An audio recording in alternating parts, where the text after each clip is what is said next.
परिचय।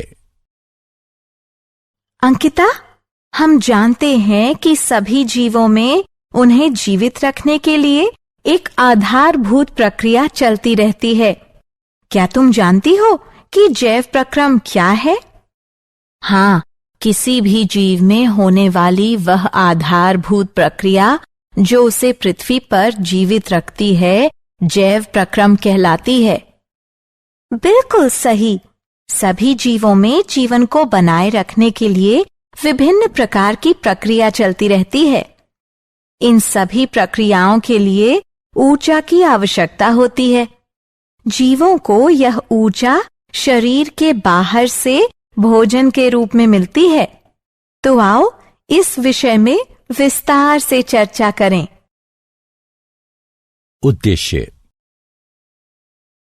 इस पाठ के अंत में आप निम्न करने में सक्षम हो जाएंगे: जैव प्रक्रम का वर्णन करना, जैव प्रक्रमों के प्रकारों को पहचानना, पोषण को समझना, विषमपोषी पोषण को समझना, विषमपोषी पोषण के प्रकारों की पहचान करना, विषमपोषी पोषण के प्रकारों को समझना, पौधों में पोषण को समझना, प्रकाश संश्लेषण की प्रक्रिया को समझना, पौधे जल और कार्बन डाइऑक्साइड कहां से प्राप्त करते हैं इस बात का पता लगाना, प्रकाश संश्लेषण के महत्व को समझना।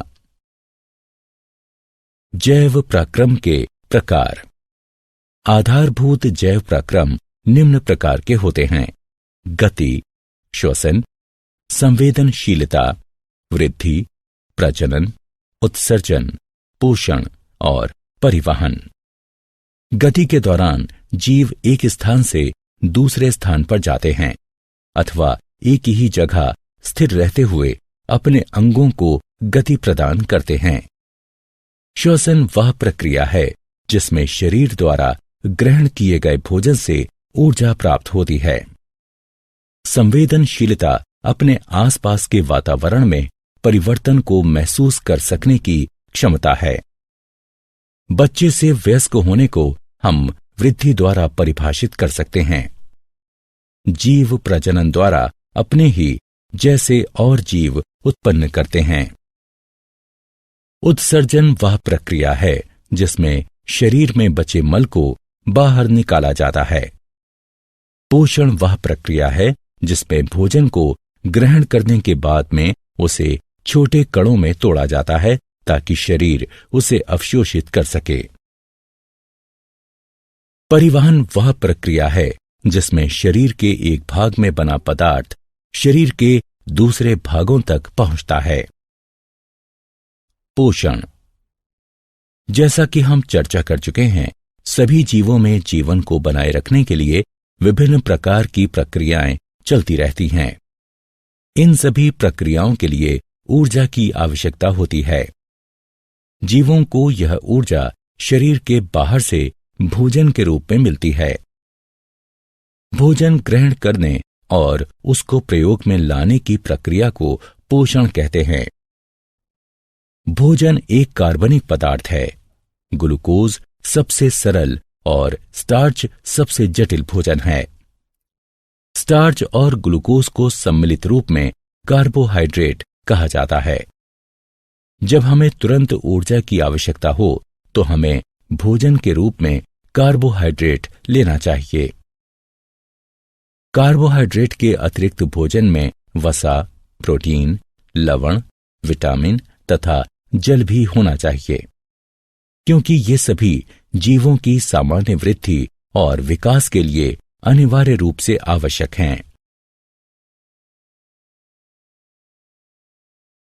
पोषण के साधन। किसी जीव द्वारा भोजन को प्राप्त करना उस जीव के पोषण का साधन होता है।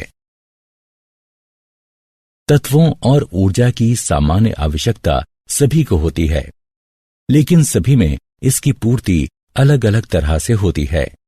इसीलिए हर जीव के पोषण का ढंग अलग होता है। भोजन प्राप्त करने के ढंग के आधार पर जीवों को मुख्यतः दो समूहों में विभाजित किया गया है। स्वपोषी एवं विषमपोषी।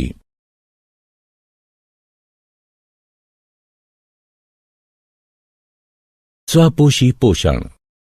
स्व का अर्थ स्वयं और पोषी का अर्थ पोषण है, अर्थात स्वपोषी का अर्थ है अपना पोषण स्वयं करना। स्वपोषी पोषण पोषण का वह प्रकार है जिसमें जीव अपने आसपास के वातावरण में उपस्थित अकार्बनिक पदार्थों जैसे कार्बन डाइऑक्साइड और जल से अपने भोजन का निर्माण स्वयं करता है।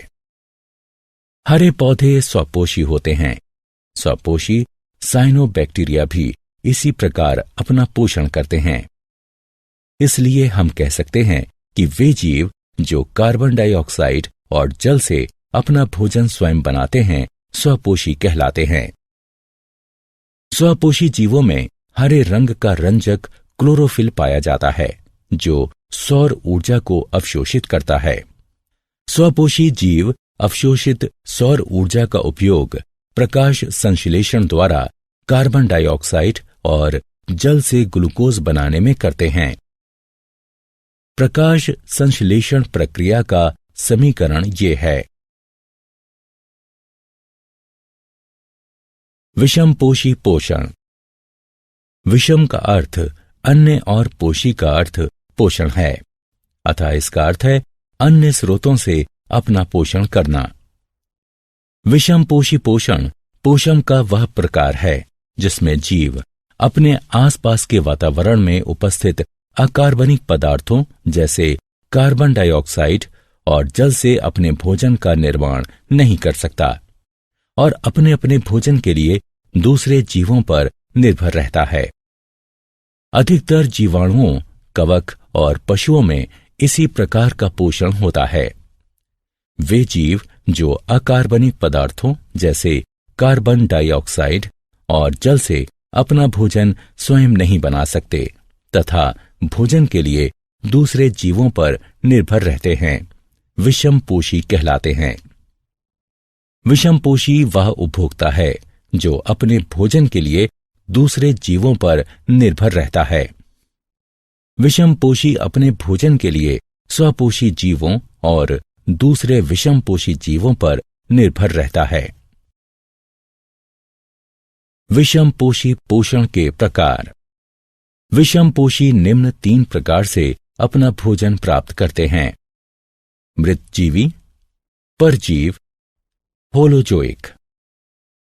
मृत का अर्थ नष्ट हो चुका और जीवी का अर्थ आश्रित है, अर्थात ये वो पोषण है जिसमें जीव पोषण के लिए नष्ट हो चुके कार्बनिक पदार्थों जैसे सड़ा हुआ पौधा अथवा मृत पशु पर आश्रित रहता है। जैसे कवक तथा बहुत से जीवाणु मृतजीवी होते हैं। पर का अर्थ दूसरों पर और जीवी का अर्थ आश्रित है। परजीवी वह जीव होता है जो वृद्धि, भोजन और आश्रय के लिए किसी दूसरे जीव पर निर्भर रहता है, लेकिन अपने पोषक की उत्तरजीविता में कोई सहायता नहीं करता, जैसे प्लाज्मोडियम, कुस्कुटा, फीता कृमि इत्यादि। होलों का अर्थ ठोस पदार्थ और जोइक का अर्थ पशु है, अर्थात ये वो पोषण है जिसमें भोजन के रूप में जटिल कार्बनिक पदार्थों का अंतर्ग्रहण किया जाता है, जैसा कि सभी पशु करते हैं, जैसे मनुष्य, श्वान, मवेशी, अमीबा।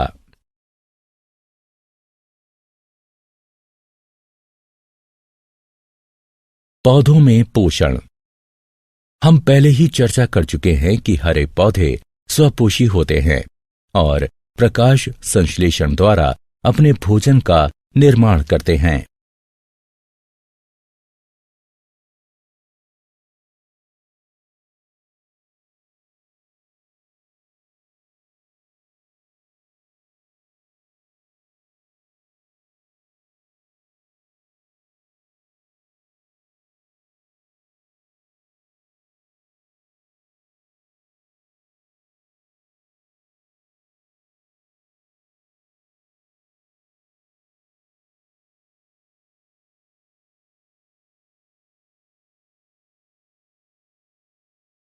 प्रकाश संश्लेषण। प्रकाश का अर्थ सूर्य का प्रकाश और संश्लेषण का अर्थ निर्माण है। अतः प्रकाश संश्लेषण का तात्पर्य सूर्य के प्रकाश की सहायता से भोजन का निर्माण है। प्रकाश संश्लेषण वह प्रक्रिया है जिसका उपयोग सभी हरे पौधे, नीले हरे शैवाल, साइनोफाइटा और कुछ जीवाणु करते हैं। यह कार्बन डाइऑक्साइड और जल से कार्बनिक यौगिक, मुख्यतः शर्करा बनाने की वह प्रक्रिया है जिसमें ऊर्जा के स्रोत के रूप में सूर्य के प्रकाश का प्रयोग होता है और क्लोरोफिल सूर्य के प्रकाश को अवशोषित करता है। प्रकाश संश्लेषण को संक्षिप्त रूप से इस समीकरण द्वारा दर्शाया जा सकता है। प्रकाश संश्लेषण मुख्यतः 2 चरणों में विभाजित होता है। प्रकाश आश्रित चरण, प्रकाश आश्रित अभिक्रियाएं। इनमें विकिरण ऊर्जा एटीपी के रूप में रासायनिक ऊर्जा में परिवर्तित हो जाती है। अंधकारमय चरण, प्रकाश मुक्त अभिक्रियाएं।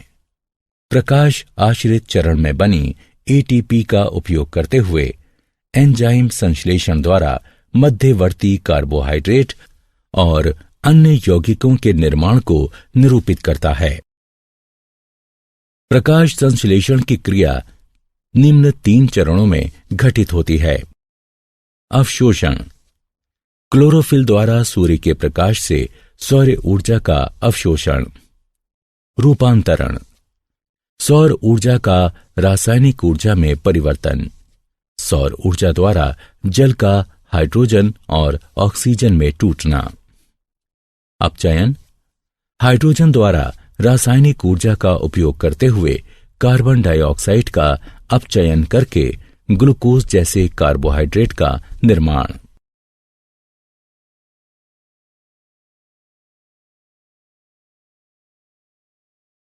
कार्बन डाइऑक्साइड का अंतर्ग्रहण।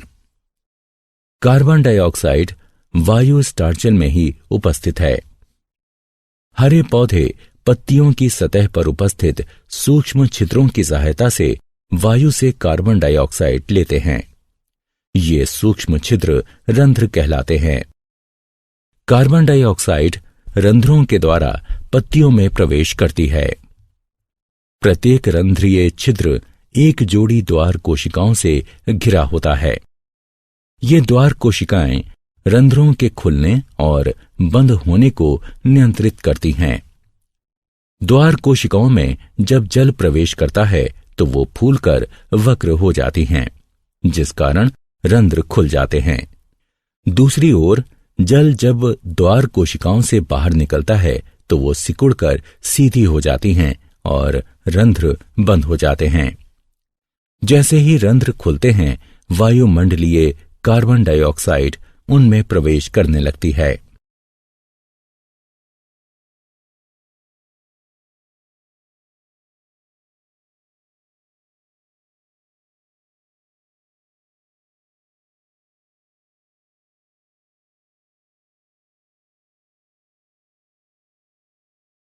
जल का अंतर्ग्रहण। पौधों में प्रकाश संश्लेषण के लिए आवश्यक जल पौधों की जड़ें परासरण द्वारा मिट्टी से अवशोषित करती हैं। पौधों की जड़ों द्वारा अवशोषित जल जाइलम नलिकाओं द्वारा पत्तियों में उपस्थित प्रकाश संश्लेषीय कोशिकाओं में पहुंचता है, जहां उसका प्रयोग प्रकाश संश्लेषण में होता है।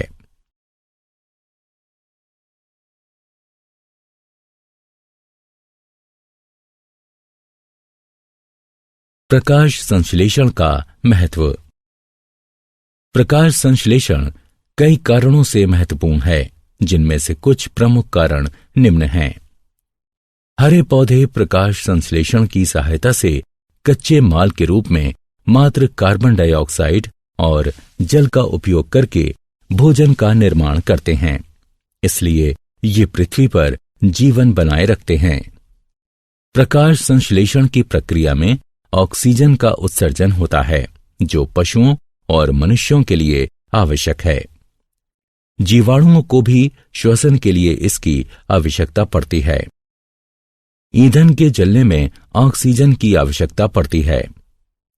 जीवाश्म ईंधन जैसे कोयला, तेल और प्राकृतिक गैस, ये सभी संरक्षित सौर ऊर्जा हैं जो करोड़ों वर्ष पहले प्रकाश संश्लेषण द्वारा बनाए गए थे।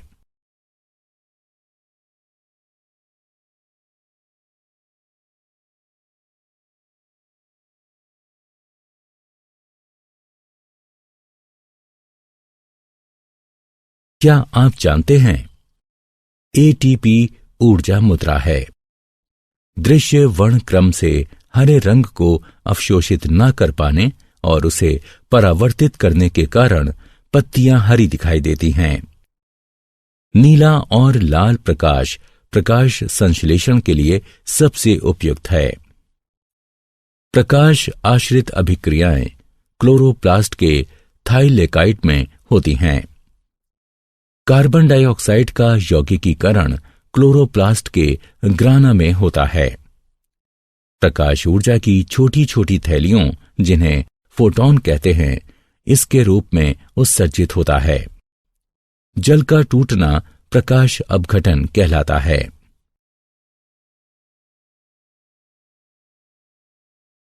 सारांश। आइए हमने जो कुछ सीखा है उसे संक्षेप में दोहराएं। जीवित रहने के लिए प्रत्येक जीव को विभिन्न ऊतकों की प्रत्येक कोशिका में ऑक्सीजन, जल तथा भोजन की आवश्यकता पड़ती है। जीवन को बनाए रखने के लिए अनिवार्य रूप से आवश्यक विभिन्न प्रक्रियाएं जैव पराक्रम कहलाती हैं। गति, श्वसन, संवेदनशीलता, वृद्धि, प्रजनन, उत्सर्जन, पोषण और परिवहन प्रमुख जैव प्रक्रम हैं। जैव प्रक्रमों के चलते रहने के लिए प्रत्येक जीव को ऊर्जा की सतत आवश्यकता होती है। जीवों द्वारा पोषक तत्वों के अंतर्ग्रहण, उनके उपयोग, साथ ही श्वसन के कारण ही ऊर्जा मुक्त होती है। पोषण के प्रकार के आधार पर जीवों को स्वापोषी और विषमपोषी इन दो समूहों में बांटा जा सकता है।